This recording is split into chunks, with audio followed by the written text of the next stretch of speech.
ሰላም እንዴት ናችሁ? የጆሞ ዩቲዩብ ቻናል ቤተሰቦች ዛሬም የአረብ ሀገር ሚስቶች የሚለው ክፍል 4 ይዤላችሁ መጥቻለሁ። ለዚህ ለዩቲዩብ ቻናል አዲስ የሆናችሁ ላይክ፣ ሰብስክራይብ፣ ሼር፣ ኮሜንት በማድረግ አበረታቱኝ። ሁልጊዜ ምን የምለቀው ቪዲዮ እንዲደርሳችሁ የደውል ምልክቷን በመጫን እኔ የምለቀው ቪዲዮ ለእናንተ መጀመሪያ ይደርሳል ማለት ነው። ሼር ስለምታደርጉ ስለምታበረታቱኝ አመሰግናለሁ። ሀሳብ አስተያየታችሁን በኮሜንት አሳውቁኝ።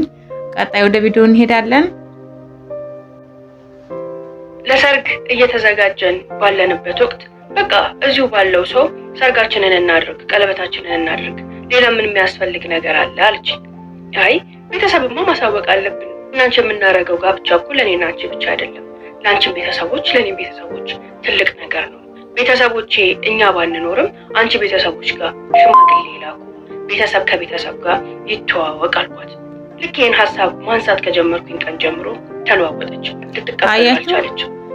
አስፈላጊ ነው ብዬ አላስብም። እኔ እናንተ ነን እንጂ የምንጋባው ቤተሰባችን አይደለም የሚጋባው አለች። ትዳር ማለት እኮ ህጋዊ ነገር ነው።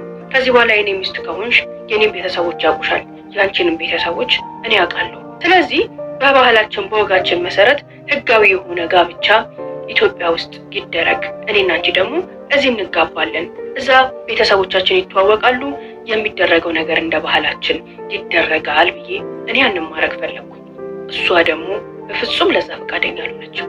ከዛ በኋላ ስለ ሰርጉ ሲወራ መደንገጥ፣ የተለያዩ ሀሳቦችን ማምጣት፣ ቤተሰብ የእሷን ቤተሰብ እንዲያውቅና እንዲተዋወቁ ወንድሞቼና እናቴ እነሱ ቤት እንዲሄዱ በምጠይቃት ሰዓት መበርገግና መጨነቅ ጀመረች። ነገር ግን ትኩረትም አልሰጠሁትም፣ ችላ አልኳት። ከዛ ስለ ሰርጉና ስለ አብሮ መኖር ማውራቱን ትታ ስራ መጀመር አለብኝ፣ እኔም የምረዳው ቤተሰብ ማግዘው ቤተሰብ እንዳለኝ ታውቃለህ፣ ሰርጉን ትንሽ እናዘግየውና ስራ ልጀምር አለች። ለምንድነው ሰርጉ እንዲዘገይ የፈለግሽው አልኳት። የኔ ቤተሰቦች ዝግጁ አይደሉም፣ ስለዚህ ትንሽ እንቆይ ማለት ስትጀምር እኔም ለምንድን ነው ብዬ መጨቃጨቅ ጀመርኩ። ያኔም ምን አለችኝ፣ የቤተሰቦቼ ቤት ሌላ ሰው መጥቶ የሚያየውን ያህል የሚያኮራ አይደለም፣ በጣም የተጎሳቆለና የወደቀ ቤት ነው። እዛ ቤት ውስጥ ማንም ሰው ለእኔ ሽማግሌ ሆኖ ሄዶ እንድገመት አልፈልግም። ስለዚህ ትንሽ ልስራና ቤቱን ቢያንስ ቀና አድርጌላቸው አድሼው ያኔ ሽማግሌ ትልካለህ። ከፈለግ እኔ እናንተ እዚህ እንጋባ፣ ቤቱን ካደስንላቸው በኋላ ሽማግሌ ይላካል። ካልሆነ ግን ስራ ልጀምር፣ ቤቴን ላሳድስ፣ ከዛ እንጋባለን አለች። የኔም ቤተሰቦች ቤት እኮ ከዛው የተሻለ አይደለም። የኢትዮጵያ ኑሮ እናውቀዋለን። ሁላችንም ተመሳሳይ ኑሮ ነው የምንኖረው። ማንም ማንንም አይገምትም። ግን አንቺን ቅር የሚልሽ ምቾት ማይሰጥሽ ከሆነ ኢትስ ኦኬ እረዳሻለሁ ብዬ ተቀበልኳት። እውነት እዛም ሰርጋችን ዘገየ ማለት ነው። ያንንም ስልሽ አብረን የምንኖረው ዋትስአፕ እና ቴሌግራም ላይ ማስፈራሪያዎች፣ ዛቻዎች፣ አላስፈላጊ ስልኮች ይደወሉልኝ ጀመር። ማለት አንተ ባለጌ፣ የሰው ሚስት የምታባልግ፣ አንተ እንደዚህ ላገኘህ እንጂ አጠፋሃለሁ፣ እገልሃለሁ፣ የሰው ሚስት ነው ይዘህ እያኖርክ ያለኸው የመሳሰሉ መልእክቶች እየተላኩ ልክ እንዳየኋቸው ይሰረዛሉ። አብረን ቁጭ ባልንበት አሁን ያልኩሽን አይነት መልእክት ገባ። አንተ ባለጌ፣ የሰው ሚስት እያባለክ አገኘሃለሁ፣ አጠፋሃለሁ ይላል። ከፍት አደረኩትኝና አንብቤው ይህን ነገር አንብቤው ብዬ ሰጠኋት። በጣም ደነገጠች። እንዴ ማን ነው እንደዚህ ምን ነው ምናምን አለችኝ።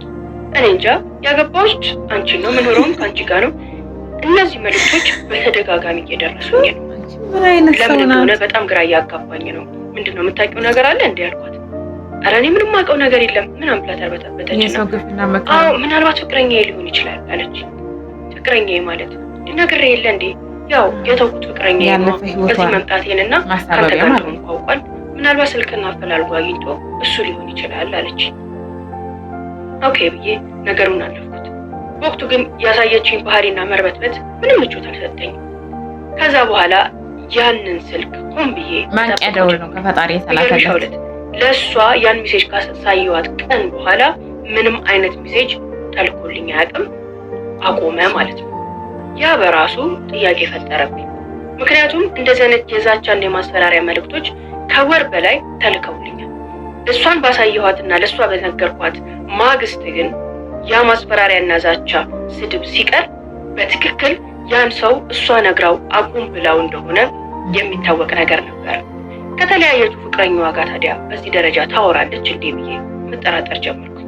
ምክንያቱም ያለፈ ፍቅረኛዋ ከሆነ ታው ብትለውም እሺ ብሎ ሊሰማት አይችልም።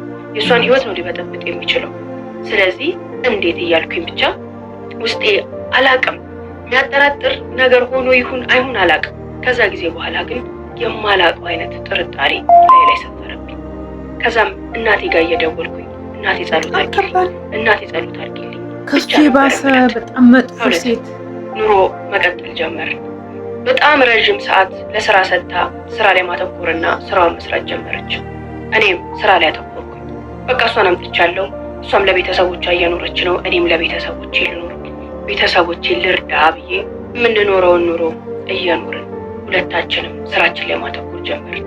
በዛም ሰዓት ግን ለቤቷ ከኔ ጋር ለሚኖራት ህይወት ቤስቲን አታወጣ። ለቤት ኪራይ ለቤታችን ለኖራችን የሚያስፈልገው ነገር ሁሉ ከኔ ነው የሚጠበቀው። ገንዘብ ታገኛለች፣ ትሰራለች። ለቤቴ ብላ ግን መርፌ ሲኒ የምታደርገው ነገር የለም። ይሄን ኃላፊነት ነው ትለኛለች። እኔም ባሏ ነኝ ኃላፊነቴ ነው ብዬ አምኜ ተቀበልኩት። የእሷ ገንዘብ የት ነው የሚሄደው በምላስ ሰዓት ለቤተሰቦቼ ኢትዮጵያ ልካለሁ፣ ነግሬሃለሁ፣ ማስተዳደሩ ቤተሰብ አለብኝ ነው የምትለው። እንደዛ እያልን ጋብቻችንም ሳይሆን ወንድሜን ማምጣት እፈልጋለሁ አለች። ስል ወንድሜን ማምጣት እፈልጋለሁ ባሏን ልታመጣ በኋላ እሱ ይመጣል አልኳት። በፍጹም አለች። ወንድሞቼና እህቶቼ ሁሉም ስራ የላቸውም።